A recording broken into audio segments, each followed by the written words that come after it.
Welcome back to the deep dive. Today we're going into some corners of the internet that are, well, still pretty baffling. You know how the online world is, just this huge ocean of stuff, but sometimes you find these really strange oddities. Things left over from maybe a less connected time, but they won't go away. Online communities get obsessed. So our mission today, we're going to try and unpack a few of these digital urban legends, see what makes them tick, and maybe understand why they fascinate us so much.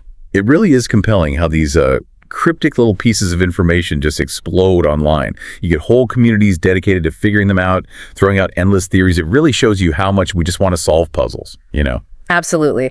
And the first one we're looking at today, it literally came out of a Goodwill donation bin. We're talking about a photograph, a really chilling one. So picture this, June 3rd, 2020. A post appears on Reddit, on the RBI subreddit. You know, the one where people try to solve mysteries. Right, Reddit Bureau of Investigation. Exactly. And this user, it's Court, posts with the title, "Any idea what's happening in this photo?" Simple title, but it got immediate attention. The story was, someone in a true crime group found this photo album at a Goodwill in Washington State. Looked empty. Okay. But it wasn't. Inside, there was just one single photograph. And it's disturbing. Let me try and paint a picture for you. It looks old, maybe 70s or 80s. And it shows two men that are in a shallow stream. Okay, just two guys in a stream. That already sounds a bit unusual, doesn't it? Not exactly a common place to just hang out. Exactly. And when you look closer, it gets much worse. The guy on the left, he's on his stomach, head above water, but his hands and feet are bound. Looks like duct tape, maybe zip ties. Oh, wow. Yeah. The other man on the right, he's sitting up, hands tied behind his back. His mouth looks like it might be taped shut. And his head looks wet, like maybe it was dunked underwater. His shirt's torn, too, at the shoulder. That sounds really bad. It does. And there's more. You can see shadows. People think they look like a Jeep door, maybe a third person. Some even say the shadow looks like someone holding a rifle or maybe dragging someone else. And the angle suggests it was taken from inside a car. You can see bits of the door lock, maybe a mirror at the bottom. It's just unsettling. Very unsettling. And the person who found it, they said they gave it to the police. That's what the original poster claimed, yeah. But nothing official ever came out. The scene, what's actually happening, remains totally unexplained. Which really begs the question, were these men in real danger? Or is it something else? That complete lack of solid information, that's what keeps people guessing, keeps the mystery alive online. Naturally. And the theories online, they immediately went to the darkest places. The main idea on RBI was, okay, these are victims, maybe a serial killer or a pair of killers, since someone had to take the photo. They were tied up, forced into the stream, maybe tortured or killed, and photographed for sick kicks. It also makes you wonder, are there more photos like this somewhere? That's a chilling thought. And if it was something like that, like a snuff photo, getting it developed would be incredibly risky. You remember the Lam Kor Wan case? The Hong Kong butcher? He got caught trying to develop photos of his victims at a regular photo lab. The technician called the police. Right, I remember that. Huge risk. Exactly. So if this photo depicts a real crime like that, the person who took it probably developed it themselves, which makes finding it in a Goodwill bin even stranger. Was it just recklessly thrown out? Or does its public appearance maybe point away from the most sinister theory? We just don't know. And without the police releasing info on, say, watermarks or anything on the back, vital clues are missing. And then someone on Reddit, user Groundbreaking Bad, they found something potentially related, a possible link to a missing person. They thought the man sitting upright looked a lot like a guy named Christopher Noel Larret, who vanished from Alabama back in 1977. Oh, interesting. What's the connection? Well, Larret worked for Otis Engineering. They had work uniforms, which might match the work-style clothes in the photo.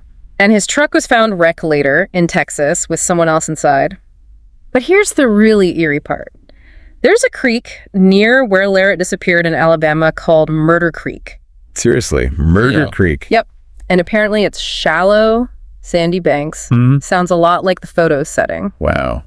That's quite a set of coincidences. Yeah. Still, is it a confirmed link? That's the thing. It's still debated. Some people aren't even sure if the figure on the right is male. So connecting it definitively to Larret is difficult, intriguing, but not confirmed. Right. So a lot of threads, but nothing tied up. Exactly. And of course, while the dark theories get the most attention, there are, well, less exciting possibilities. Could it be a low-budget horror movie scene? Maybe it was some really dodgy safety protocols. Possible, I suppose. Or military training, though people pointed out the clothes and haircuts maybe don't quite fit. Fraternity hazing, matching red shirts, maybe frat colors. Someone even suggested double exposure, that it's actually the same person pictured twice. And the simplest theory, just friends messing around, looks bad, but maybe wasn't. That's the one you hope for, isn't it? It really is. So what does it all mean? The morbid side of us kind of leans into the mystery, resists the simple answer.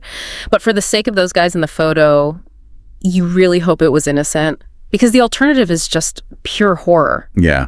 The Goodwill Photo is such a powerful example of how one ambiguous image can just become this huge Rorschach test online. People project their fears onto it, try to build narratives. It shows how much we want answers, especially when the official channels are silent. Okay, let's shift gears now. A totally different kind of mystery. This one involves a very public, very strange outburst. August 3rd, 2009, Monterrey, Mexico. There's this woman, Gabriela Rico Jimenez, tall, very thin, outside the Fiesta Inn Hotel, and she's just going off, screaming at police, at people watching. What was she saying? Wild stuff. She claimed she'd been held captive for over a year, accused young and powerful people of murder, secret societies, even cannibalism. She actually yelled, "They ate humans. They smell like human flesh." Name dropped Carlos Slim. The billionaire. He was like the richest man in the world back then. Exactly. And she mentioned the police mocking her about someone called Marino. It was just this completely chaotic, intense scene. Wow. But what made this different from, say, other public disturbances? Well, according to reports and online accounts, she seemed coherent, captivating even, despite the wild claims. And her identity, that was key. She wasn't just anyone. Apparently she was a well-known supermodel. Had a career in Mexico City, Paris, New York. TV shows, magazines, the works. And her appearance, while emaciated and concerning, kind of fit with that modeling background, unfortunately. So her profile made people take her claims, or at least the incident itself, more seriously. But here's where it gets really weird. Despite this supposed fame, try Googling Gabriela Rico Jimenez now. And what do you find? Almost nothing about a modeling career. Links that supposedly showed her past work.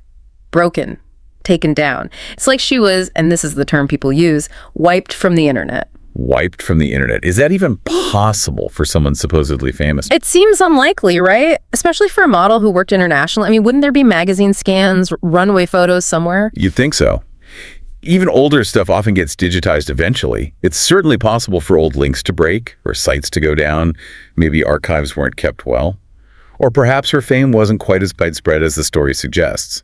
But combined with everything else. Exactly. Combined with the claims and what happened next, it fuels the mystery. Because after the police took her away that night in 2009, she vanished. Vanished. Completely. Supposedly hasn't been seen or heard from since.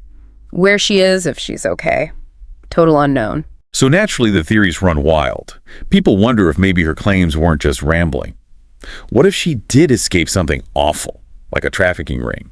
And was maybe exposing powerful people in Mexico involved in, well, the things she claimed, like cannibalism. The Carlos Slim connection is potent, given his status. Right, and apparently some of those vanished sources even claimed she dated his son. As a supermodel, she likely would have moved in those elite circles. And the Marino she mentioned, that likely refers to Juan Camilo Marino. He was a really high-ranking Mexican politician. His private jet crashed just before her rant, killing him and 13 others. Okay, so what's the speculated connection there? The theory goes, maybe Marino was about to expose this powerful, corrupt group. Maybe he was silenced. Some even speculate by police acting on orders. And then maybe Gabrielle knew something. Maybe she was connected and she had to disappear too. It's a huge conspiracy theory, obviously. It sounds like something out of a movie.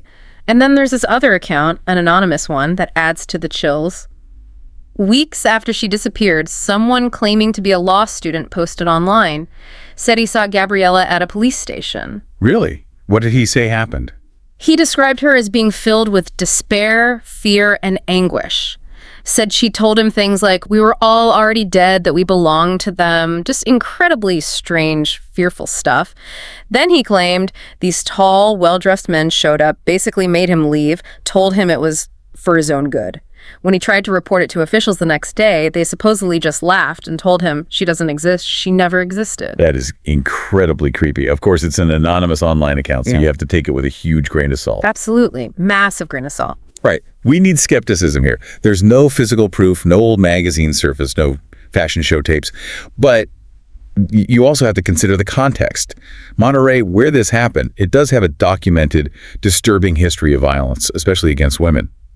You think of cases like Debani Escobar more recently, it makes you think maybe the really sinister possibilities aren't completely impossible there. So the question remains. Was Gabriela suffering a severe mental health crisis? Or was she silenced, just like the darkest theories suggest, by some powerful secret group? We just don't know. It's a deeply unsettling mystery. You just hope, wherever she is, that she's safe. Yeah. Her case really hits hard because it suggests someone could potentially be erased, even today, especially if they challenge powerful interest. Yeah. It makes you question what's real online and what isn't, who controls the narrative. Okay, one last deep dive for today. This one revolves around a tragic accident, but with this bizarre, almost premonition attached to it. September 29th, 2016, a New Jersey Transit commuter train crashes into Hoboken Terminal. High speed, no braking, morning rush hour. Oh, I remember hearing about that. It was awful. Truly awful. 114 people injured, including the driver. And sadly, one woman on the platform, Fabiola Bitar-de-Croon, was killed by falling debris when the roof collapsed. The official investigation concluded the operator fell asleep. He had undiagnosed sleep apnea.